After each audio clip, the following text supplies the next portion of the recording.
Creative is back at it here to give everyone another Walking Dead Season 8 episode reaction video. But before I continue with that, it's extremely important, if you're not caught up to the point where I am in rewatching and watching The Walking Dead, that you take the initiative and pay attention to the episode title, which I'll put in the description for you.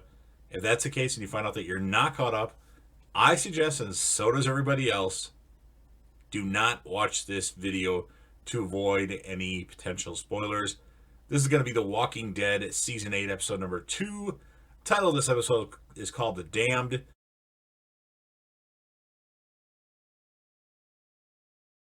This will be my reaction, review, recap of the episode.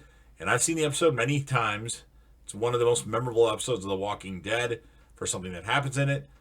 I'm just reacting to it to have it on my channel.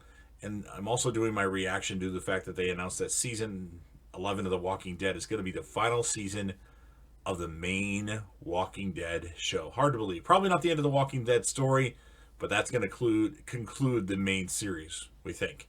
That's what they're saying. So Morgan, Tara, and Jesus lead a silent, coordinated surprise attack on the same radio telescope observatory they had previously cleared of the Saviors. However, Morgan, along with Andy and Freddy, who are kind of minor characters, appear to be gunned down. Tara and Jesus find a man cowering in the closet, claiming to be a worker from the sanctuary, and while Tara is, of course, eager to kill him, Jesus suggests that they keep him alive, because he's all about peace.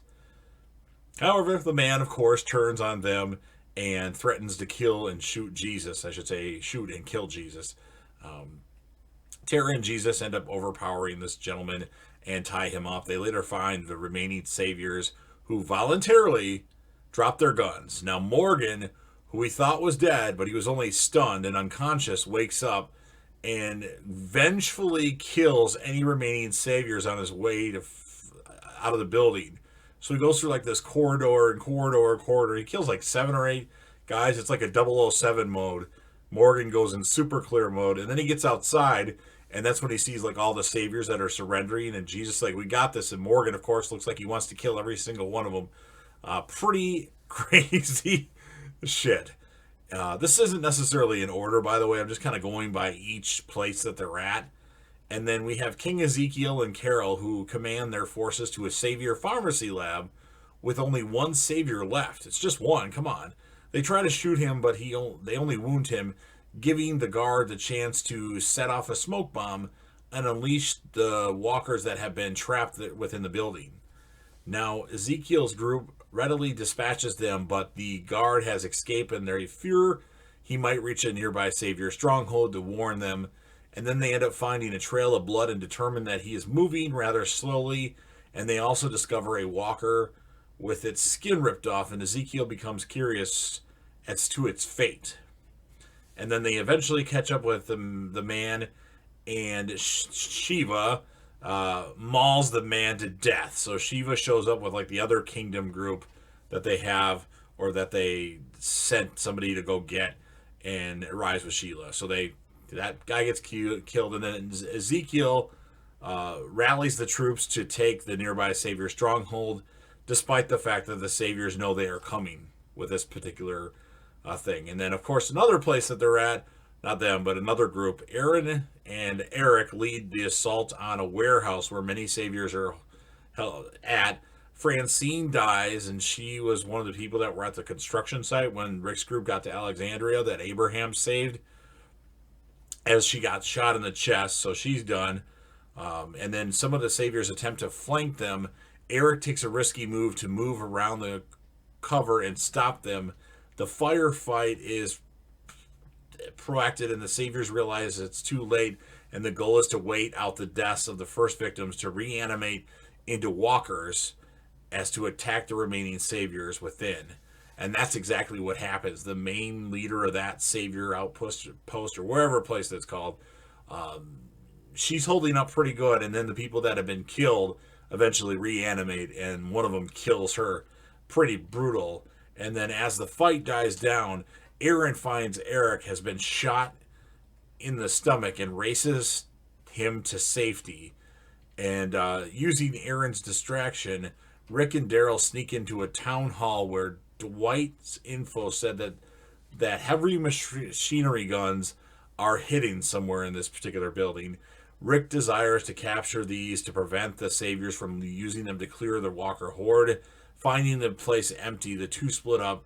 Rick actually encounters one man who gets into a fight with him, seemingly protecting a specific door, and then Rick ends up impaling him after he chokes him out on a shelf bracket, and then opens the door, only to find a sleeping infant named Gracie, and that's where Gracie comes from in future Walking Dead season. And Rick becomes devastated about this, like he feels bad about it, and he is distracted enough by his act that he is easily caught at gunpoint while he's looking at a picture by none other than what the fuck moment Morales from season 1 of The Walking Dead, the guy that had the baseball bat at the Atlanta place with Merle, Andrea, T-Dog, and Glenn, and the guy that left the campsite with his family to go opposite of where they were going to the CDC. Morales returns to The Walking Dead in this episode. That's a big thing because people have been talking about Morales for 7-8 years. When's Morales going to come back? And then they said there's this like thing where they had all the Walking Dead characters, and it like said, you know, dead or alive or something on it, and Morales said dead, and the actor that plays Morales said not dead. And then finally, because of Trev Chan 2, I think, he had a petition to bring Morales back. And I think that's why they brought Morales back. And Rick, you know, kind of looks at him, and then Morales says, "Hey, Rick." And then Rick is like, your name is Morales. You were in Atlanta. And Morales says that was a long time ago, Rick. I'm a savior now. I'm Negan.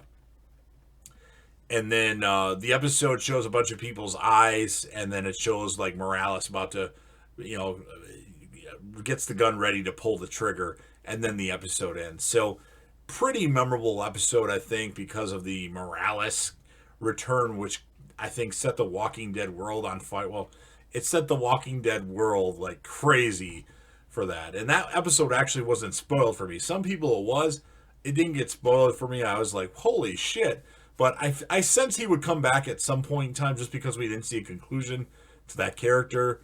But pretty memorable. So as far as the score of the episode, it has its flaws. There's a lot of action and some plot holes, I think. Some character deaths of characters that we don't really remember have been in episodes a couple times. Like, what's the chick at the construction site again?